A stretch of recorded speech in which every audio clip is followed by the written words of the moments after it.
Welcome to Brain Vision. Hi everyone. So this is the solution to problem 6 of Cardinal's Physics, chapter 24. And so we were asked to find the EMF, which is commonly denoted as epsilon, that is induced in a coil of radius 0.25 meters with 450 turns by an electromagnetic wave that has a magnetic field of 2 times 10 to the minus 13 Tesla and a frequency of 1.2 megahertz. So the idea here is that as the electromagnetic wave comes in, the oscillations in the B field induce an EMF and a current in this coil. So how do we do that? We know from Faraday's law that the induced EMF is equal to minus N times the change in the flux of the magnetic field divided by the time it takes for said change to occur. We're also told that the magnetic field is parallel to the normal to the area of the coil. Now what this means is that usually the flux is given by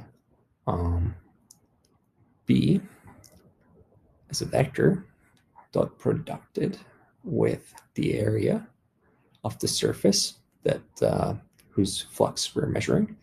And so this turns out to be B times, or the magnitude of B, there's the magnitude of A times cosine of some angle theta, where this angle is the angle between the magnetic field and the area vector of the surface. Now we're told that these are parallel to each other, which means that cosine theta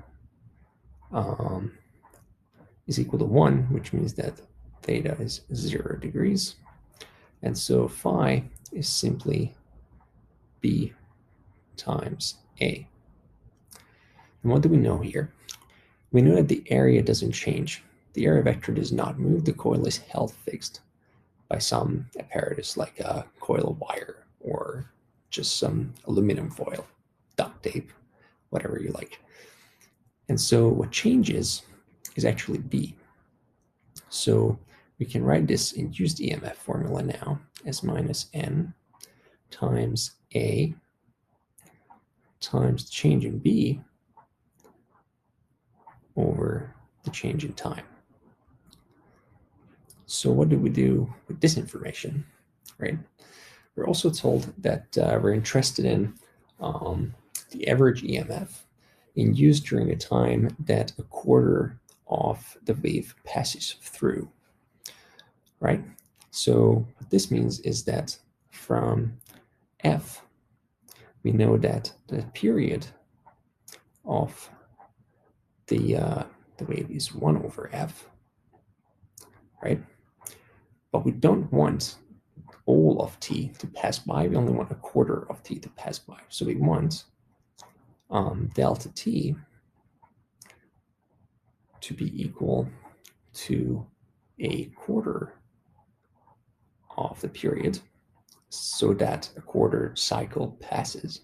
And so we would only really measure the time it takes for the wave to propagate this much of a distance. And so this is basically equivalent to saying that this is equal to 1 over 4f, right? And so putting that back in here is minus NA times 4 times F times B, delta B. And in a quarter cycle, the magnetic field reaches its maximum, which is given by this B0 value. So we know that delta B is actually equal to B0 or B naught.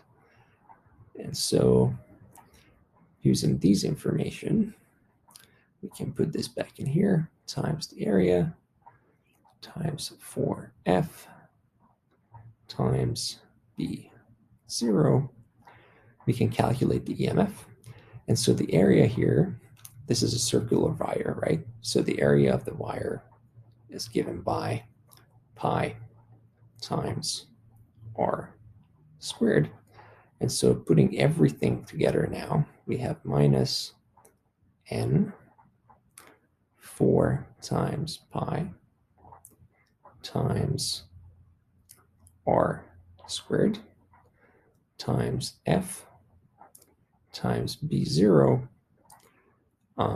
equal to the EMF. And this turns out to be minus 8.5 times 10 to the power of minus 5 volts. And so that is our answer.